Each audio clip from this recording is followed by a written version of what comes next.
Good afternoon, everybody. It's a pleasure to be here. My name is Erika, as you already know, and today I'm presenting Vagrant Provisioners in a nutshell. So let me present myself properly first. I am from Brazil, but I live in Amsterdam since 2012. I work with PHP for about 10 years, and recently I published a book about Vagrant on LeanPub, the Vagrant cookbook. I will talk a little bit more about it before the end of the talk. And what to expect from this talk? This talk is focused on the three most used Vagrant provisioners, Puppet, Chef, and Ansible. But I will start with a quick guide on Vagrant, with the basics for those who aren't familiar yet with Vagrant. Afterwards, I will give you some tips for building better Vagrant projects, and I will share some useful resources also for getting started. So let's start. One of the first things that people ask about Vagrant when I talk about Vagrant is like, why using Vagrant? Because I've been developing for years and I never needed it. And why do I need it now? The truth is that you always needed it, but you didn't know. I think this pretty much answers the question. I think that everybody here probably already heard that or say that, because it's a very common problem. It's very hard to keep the environments compatible, and even harder when you have a lot of co-workers in the same project with different operating systems. So Vagrant comes to solve this problem by providing you with a reproducible and portable development environment based on virtual machines. So it's reproducible because all you need to create this environment will be set in files. You will define everything you need, and these files go with the project repository. So you will just need to clone the repository and run Vagrant app, and in a few minutes your project will be up and running. So it really enables easier code collaboration. And this is especially important for open source projects because it makes it easier for the people to contribute with the project. So if you have a Vagrant setup, someone can just clone and run Vagrant app and start contributing without worrying about the environment and the requirements. So you can also use Vagrant to perform some backend environment tests to see how your application performs in different environments, in different web servers, for instance. You can also use Vagrant to test automation tools, the configuration tools that we are going to see today, Puppet, Chef, and Ansible. It's a really nice way to get started. And Vagrant can also be used to deploy real servers and services like DigitalOcean and AWS. And everything without messing with your working machine, with your operating system. You don't need to install all sort of different softwares in your machine. You can just create a Vagrant with all the requirements for the project. So what do you need to get started? The basic thing you need is Vagrant and VirtualBox. VirtualBox is the default Vagrant provider because it's free and open source. But what is a provider? And it's a very important thing to understand about Vagrant, how it works. So Vagrant, you have the host. The host is your real machine where you have Vagrant installed. And you need a provider. A provider can be VirtualBox, the default, but can also be VMware or DigitalOcean, AWS. You can think about the provider as a computer store where you go and you have some requirements, and they will provide you with a machine based on your requirements and with a basic operating system installed. Very basic, And when you get this computer, you will need to install your stuff, your softwares, your web server. And this is the role of the provisioner. So the provisioner is responsible for automating the process of installing a web server, for instance, Apache, Nginx, PHP, everything you need for the project to get up and running. And so the Guest machine is the virtual machine that you will create with Vagrant. So the provider will give you the Guest, and the provisioner will provision the Guest, will set up the Guest with everything you need. And as provisioners, we have, since the basic shell provisioner, you can create some shell scripts to install your stuff and do everything. But the shell provisioner is very limited. Like, you can do a lot of stuff, of course, but if you use an automation tool like Puppet Chef, Ansible, Salt, you will have more power because they are like frameworks. You have a lot of features, built-in features. You don't have to worry about a lot of stuff that you would need to if you were using shell. So let's see a practical thing. This is the simplest thing that does something. This is the Vagrantfile. When you create a project, you having Vagrant and VirtualBox already installed, and then you will need to create a Vagrantfile. And the Vagrantfile contains the project settings. So this is a very basic one, and you can see that it's Ruby, but it's not. You don't need to know Ruby because it's really simple. So this is the box definition. The box is the operating system, basically. It's an image of an operating system with some metadata files. Usually you will be using some previously provided box. There are some official boxes from Vagrant, Ubuntu boxes, the official ones for now. But you also can find a lot of different boxes for CentOS, FreeBSD, or other Linux distributions. And this is the provision definition. So this is the shell provisioner, a very basic example. It's just an inline shell script. It's just a command, an echo command. So the next slide is a video showing how it works. So we will run Vagrant app, and you can see that it's importing the base box that I defined in the Vagrantfile. So this box was already imported before in my system. That's why it's not downloading it. If it's the first time ever, Vagrant will try to download that box. That's why you provide also a URL. You can also have a local file in your file system for a box. And then you can see all the steps here. It's using VirtualBox and setting the network, forwarding ports, and then it's booting the machine. And at the end, you can ignore this error. The Guest editions, don't need to worry that much about it. If you have problems, then you must update, but it's really hard. You usually don't have problems with that. And then here at the end, you can see the output of that shell inline script that we set up in the Vagrantfile. Very simple. So normally, of course, you have a complex provision, installing packages, setting up configurations, and everything you need. And this is a quick sheet of the commands on Vagrant. So you have Vagrant app, the most famous one.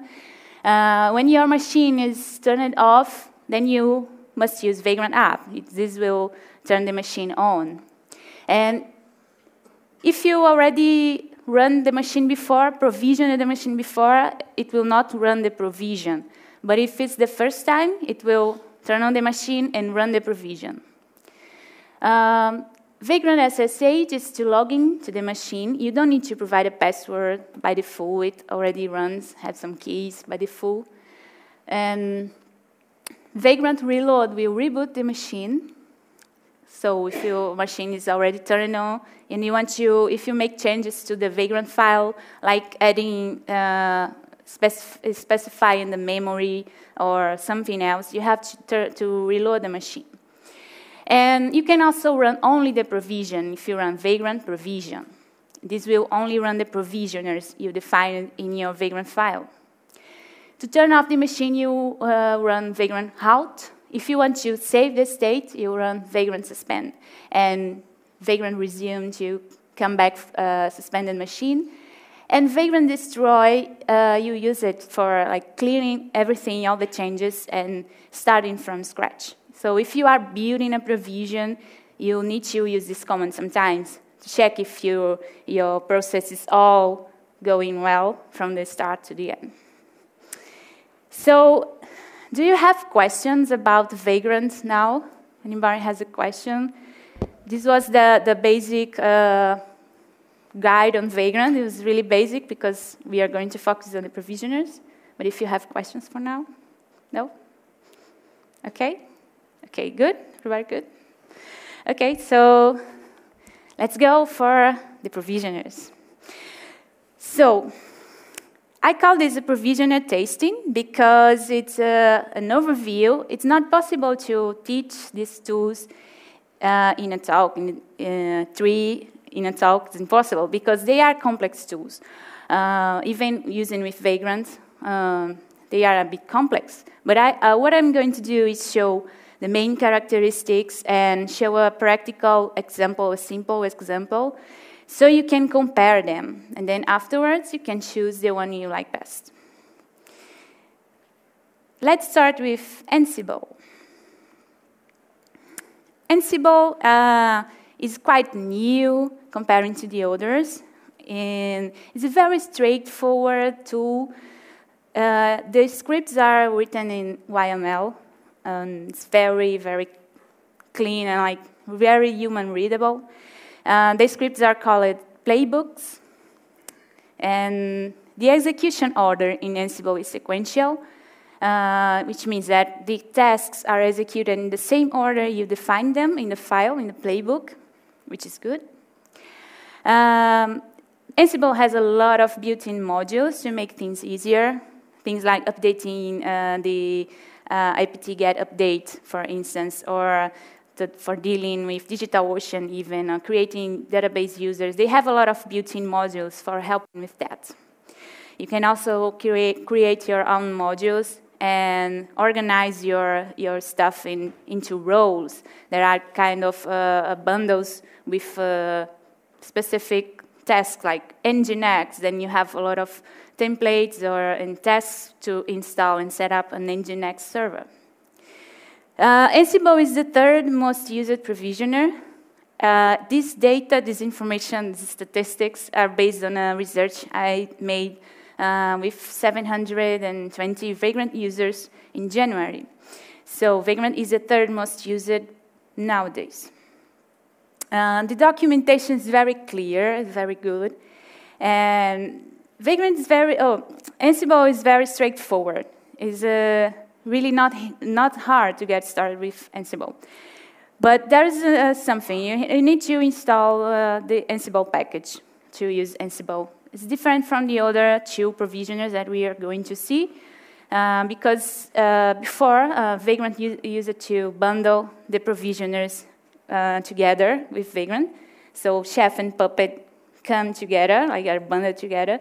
But for the newer ones, they are not doing this anymore, so you have to install Ansible. It's not a big deal, but just a heads up. And this is the Vagrant file.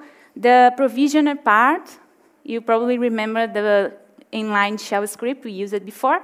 So for Ansible, we have something like that. This is the very basic stuff. We are just defining a playbook that we are going to use. We can also set other options, but this is the most basic stuff.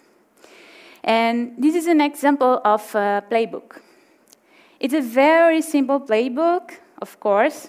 I'm telling here Ansible to perform these two tasks here, and using sudo for both, and to execute them in all the hosts. With Vagrant, usually we have only one host, but when you use only Ansible, you can have control a lot of different hosts, a lot of different machines. But with Vagrant, we usually don't need to worry about that. So we are updating apt-get, the apt, and we are installing Nginx. And I will use the same example for the other provisioners, so you can compare the script. So I will show it running now. I skipped the initial part, the Vagrant app initial part. Then this is the output from Ansible. You can see here running apt, get update, and installing Nginx. And that's it. Oops. Yeah, but it's very straightforward. The output is nice. Also, it's it shows that all the tests performing. It's nice. And Ansible, as I said before, is very straightforward. So if you are starting and you want to get started with something simple, Ansible is a good way to go. And that was Ansible. Now I'm going to talk about Puppet. So, Puppet. Puppet actually has two different provisioners for Vagrant. We are going to talk about Puppet Apply. That is the most used provisioner for Vagrant nowadays. It also has Puppet Agent. It's for using the complex infrastructure with multiple nodes and everything. And the Puppet Agent requires a Puppet server, so it's more complex. Normally, with Vagrant, you only need to use Puppet Apply. Puppet has a custom syntax based on Ruby. And some people don't like that because they got something and they made something custom. It's another thing that you have to learn. But actually, there's something good about that because it's very specific and one job. So it has more clarity. It's something more specific. The Puppet scripts are called manifests. And the most important thing about Puppet, that's a bad thing, is that the execution order is not sequential. And you have to always remember that. Because it's logical for you that the tests are going to be executed in the same order you define them in the file. But that's not what happens with Puppet. You have to explicitly declare dependencies. You have to say that one task depends on other tasks. And this really adds some complexity to your scripts, to your provision. Puppet is the most popular, the most used provisioner for Vagrant nowadays. And this is a really good thing, by the other hand, because you can find pretty much anything you want to do. You want to do something that you think that nobody did before, but probably you're going to find it. Just have to search. You have a lot of modules on internet, open source modules, very easy to find. But the documentation is a bit confusing. It's very verbose. It has a lot of stuff. So sometimes it's a bit hard to get started. But as it's very popular, you can find a lot of good tutorials on internet. So it's not so hard. And also, I'm going to talk about this after, but there's a tool called Puppet that you can use to get started. But there's also a tool for Ansible. I'm going to talk about that later. So this is the Vagrantfile for Puppet. The very simple Vagrantfile, just defining a path for the modules. We usually have used Puppet with modules. So we have a module for Nginx, for instance, for PHP, to better organize our provision. And this is a manifest. This is the same thing that the Ansible was doing, the playbook on Ansible. You can see here the apt-get update and the installation. of Nginx, the package. So Puppet and also Chef, as you are going to see, they see a system through resources. So you define everything you're going to do, you define resources. So you have a package resource, you have also file resources, user resources, and exec resources. This line at the top is just for helping make it easier, so you don't need here to provide the full path for the command. You can just use apt-get update. It's just defining the path. And you can see here, can notice here the package, the requirement of the other task. So you have to explicitly require that this task is going to be executed only after this one. So that's the tricky part of Puppet that you have to always remember, because sometimes when you add something new, you have a provision already working, and you add something new, and you forget about that, and it breaks everything. So always remember that. And this is it running. So it starts here, running provisioner Puppet, and apt-get update, and the package installation. I don't know why this is happening, but maybe I can go back but it's starting again. Sorry about that. The output of Puppet is simpler, but you can make it more verbose if you want. Also, for the other provisioners, you can just add a line to the Vagrantfile to make it more verbose, so it will tell you more information about the tasks that are being executed. This was Puppet. So as you can see, it has some bad things like the requirement, the task requirement, you have to declare. But by the other hand, it's very popular, so it makes it easier to get started for some people. It might be easier because it's very popular. And next, Chef. So Chef also has two different provisioners for Vagrant. There's Chef Solo and Chef Client. And Chef Solo, the same way as Puppet's the simpler one.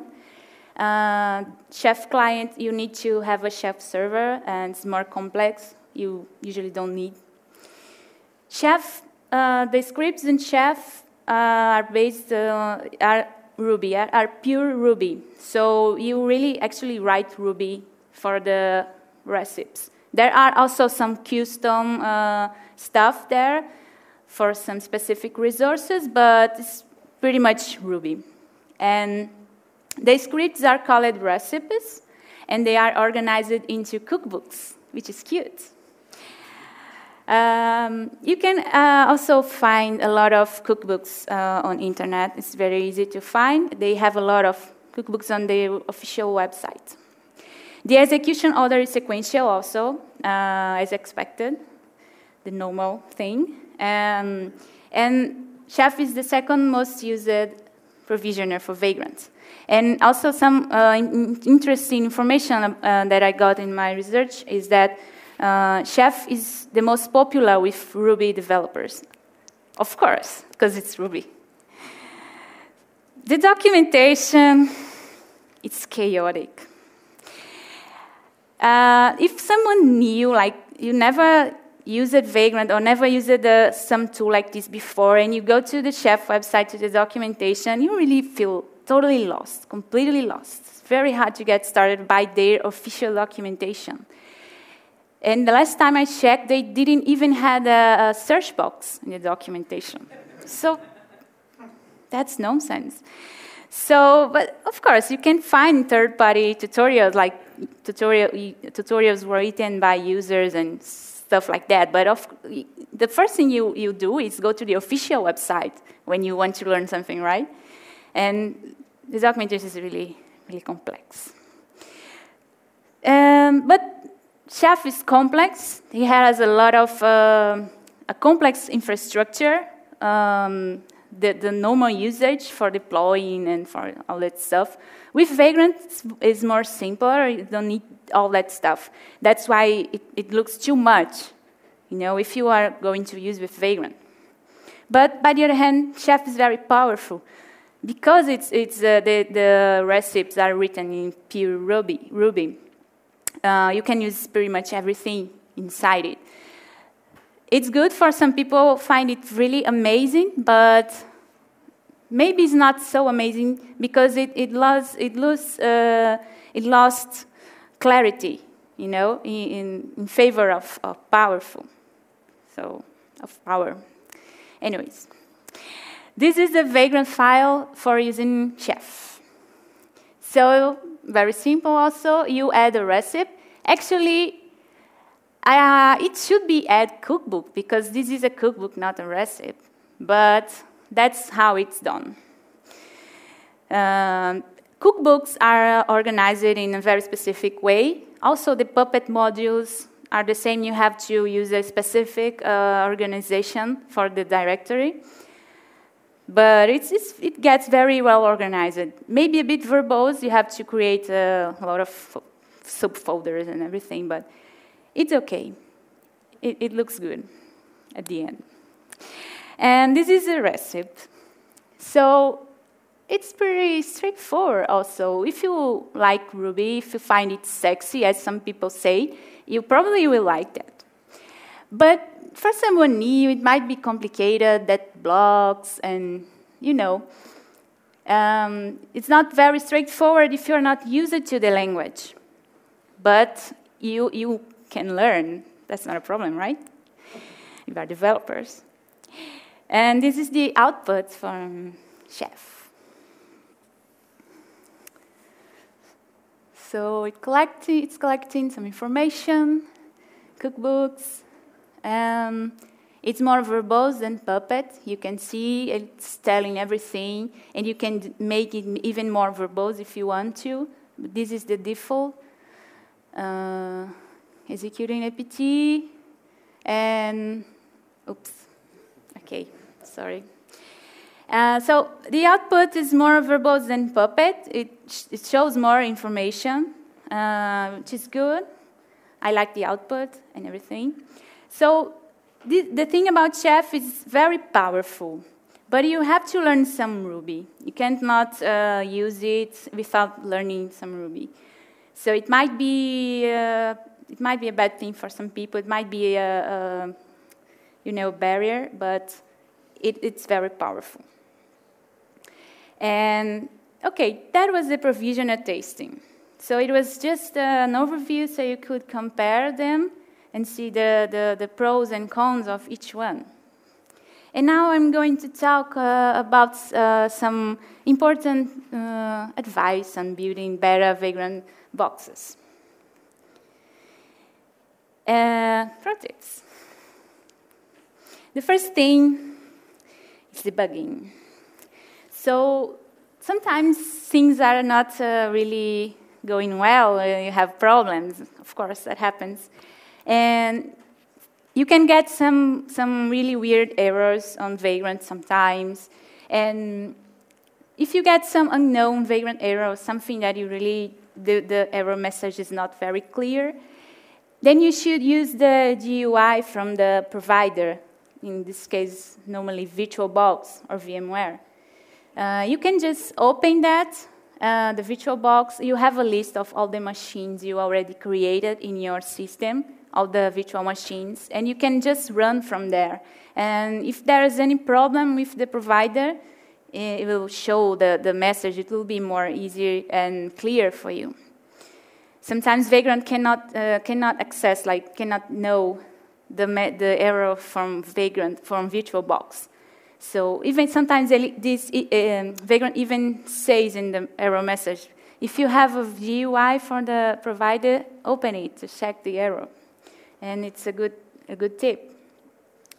If you have an unknown provisioner error, say you are running Puppet, Ansible, or Chef, and you have an error that's not clear, the message, then you should increase the verbosity. As I said before, you can do that by adding a line to the Vagrant file. And then you have much more information about what is going on. And if it's not working as expected, which is the most common case, there's no error, but the server is not ready when it finishes, and boom, well, then you have to log in, fix, and automate, because you cannot automate everything as first. You know, sometimes you have to just log in, fix that, and afterwards you know what to do to automate. So the next pro tip is about performance. I didn't talk about this before, but it's important to have a shared folder between the virtual machine, the guest machine, and the host machine. Because then you can keep working in your host machine using your PHP Storm or anything else you want to use, and just use the VM to run the application, to test the application. But for that, you need to share the files in some way. You need to have a common shared folder, synchronized folder. So you make changes here, and the changes are reflected inside the virtual machine. And Vagrant, by default, it creates a virtual shared folder inside it shares on the location /Vagrant inside the virtual machine. It has a default synchronization folder.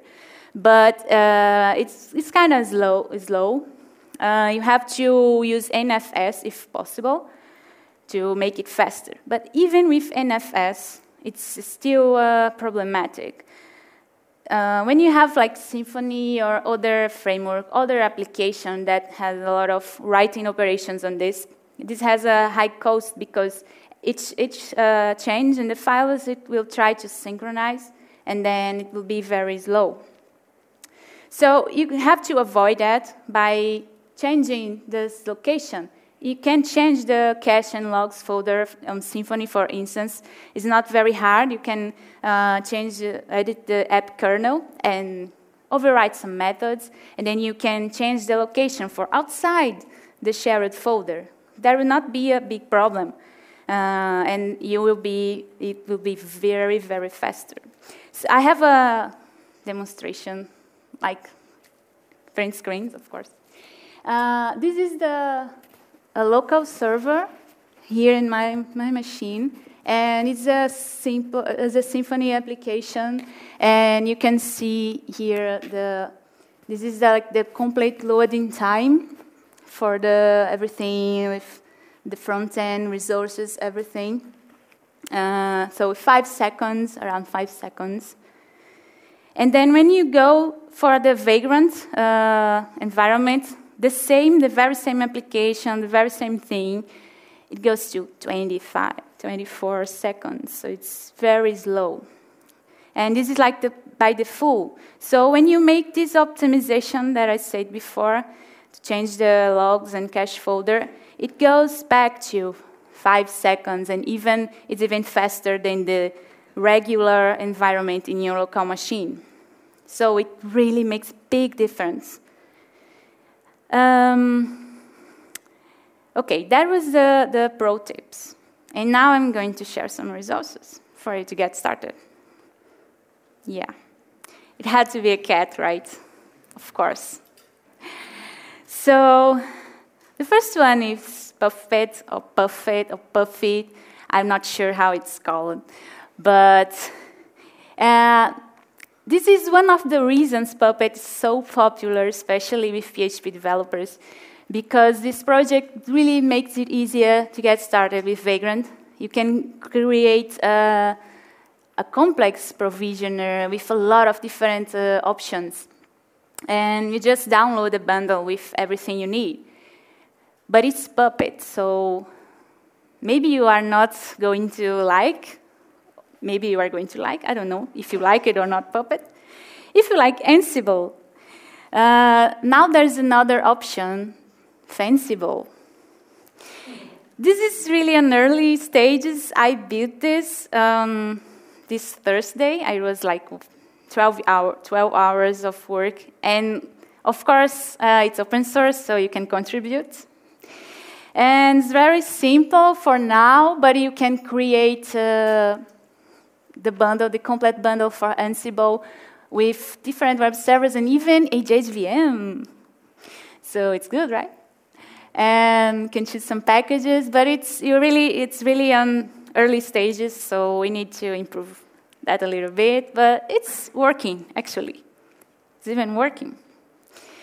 And if you want to go more deep into the provisioners and compare, make a proper comparison between them, you can also check this sandbox that I built and I shared on GitHub.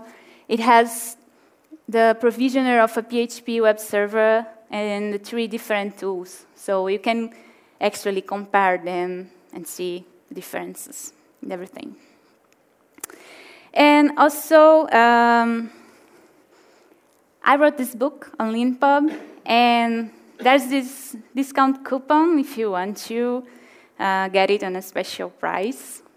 So the book covers is similar to this talk, but it goes, of course, way deeper into each topic, and it shows how to get started in these provisioners. It shows more information about them and how to actually write some provisioner with them. So, do you have questions? We've got like 5-10 minutes for questions. Yeah, can you put the discount code? Oh, yeah, sure. Sorry. I can't find my QR code. I'm going to tweet this also, but if you want to, it's okay. So when you mentioned the NFS mounting, why weren't you storing the code on the Vagrant box and mounting it the other direction?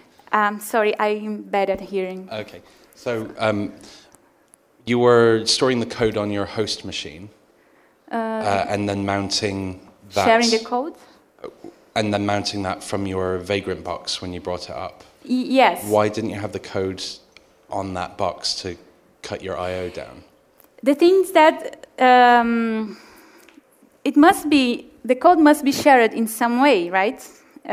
So you don't need to actually manually share because Vagrant already does that. It creates that shared folder. And also, you could copy the code, but then it would not be updated. If you make changes through the host machine, you have to replicate the changes inside the box. But if you mount from the host to, rather than if you mounted it in the other direction, then the I/O when you run the app wouldn't be... Actually, it's not like from one direction. It's something that for the shared folders from VirtualBox and by default, it must be done in both sides of the thing to keep synchronized. So you could not use that and use VM or inside your virtual machine, edit the files there also. But it would be faster, but then you cannot use the host machine. I don't know, am I clear? Sorry? Please. Surely the whole point of it is that the host machine is disposable. You want to be able to throw it away. The host machine? The virtual. The glass machine. Virtual, yeah, sorry, yeah. Yeah. You want to be able to throw that away, so you want the code on your local machine. Yeah, yeah, exactly. Yeah, you can destroy it and just do it again, and you will sync again. The other point is that if you share your Vagrant machine with somebody, they don't have to set anything up in the host machine. It's all configured in the guest. So if you've set all that up in the guest, then obviously, if I give you a Vagrant file, you can just do Vagrant up, and everything goes bang, bang, bang, bang, and it just works. Yeah, the code will be in the repository. Yeah. And just a sec, Vagrant will release a 1.5 version soon, and it will have a new resource for sharing folders. It will use rsync also, rsync, which will probably be better. They, at least from the blog post, they say that will be way better, and so we are really waiting for that, looking forward to it. So go ahead. Just a question about provisioners. Okay. So a well-written Puppet module can be parameterized, and therefore your ops guys can take the same Puppet modules they use for the production machine and give it to you to reuse, and you just pass different parameters through to run it on your virtual machine, yeah? Just wondering, does Ansible have something very similar to that? Because I don't know anything about Ansible. So. Well, it's a different infrastructure, but you can use the same roles, the same tasks you can use also for Ansible, and pretty much the same. But because Puppet has a master, but Ansible doesn't have a master, so you run everything from your you are here from the shell. You can run a command in all the machines in your repository, in your inventory. It will run the playbooks you want. So I think it's almost the same thing, but different, you know.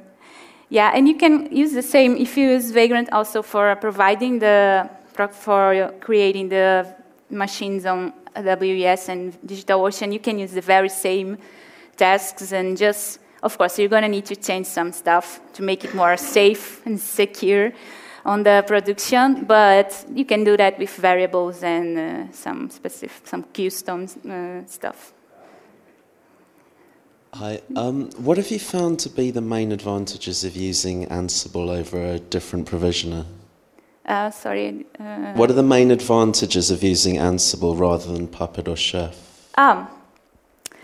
Well, the provisioner is really a personal taste. It's something that you, of course, also if you have some legacy Puppet provision, you are not want to use a new one to build everything from again, other provisioner. But Ansible is very simple. It's very clear. It's more easy for other people to like you made a provisioner and another coworker want to add something. It's easier because it's human readable.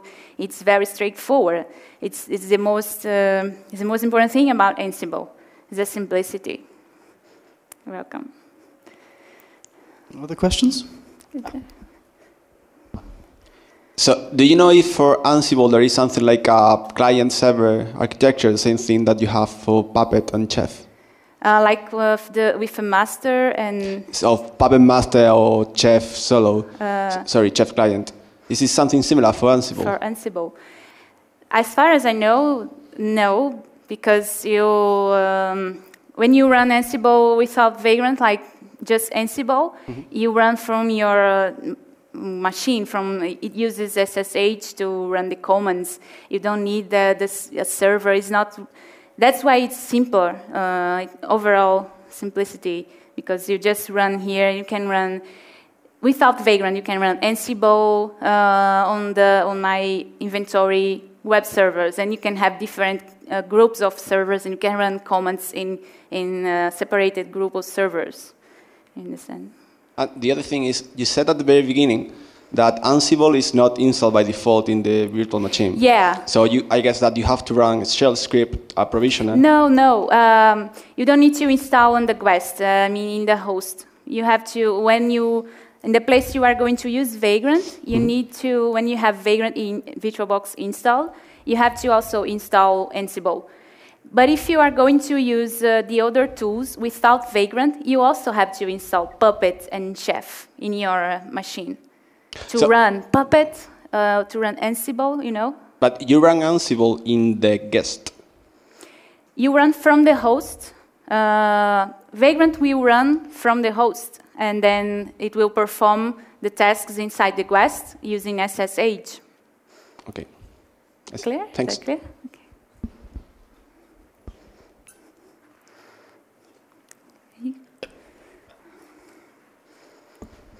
You mentioned that Puppet and Chef have ready-made recipes, modules. Have you had any experience using Ansible Galaxy? Ansible. For Ansible, there are roles. Sorry, what I'm getting at is Ansible have got a site where you can now contribute your own modules for others to reuse. I was just wondering if you had any experience using that. To contribute? Yeah. I'm not sure if there's a central place. From the website, I didn't see that, as we have with Puppet and Chef.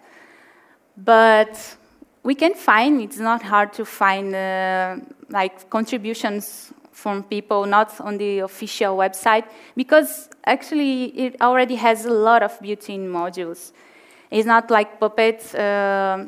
Many modules from Puppet that are largely used, widely used, they are contributed from the community, and you have to download them.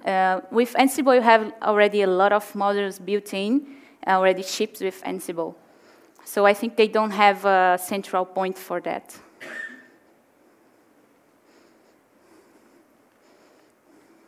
Well, thank you, Erika. It's a very informative talk. Any more questions, please feel free to raise them or raise them after the talk. More slides? Oh, yeah. Just, you got it? Yeah, I got it. No, I just want to see. Still the QR code. Did you draw it? I will tweet about it. No, yeah. Yeah, so is that anybody, any other questions? No?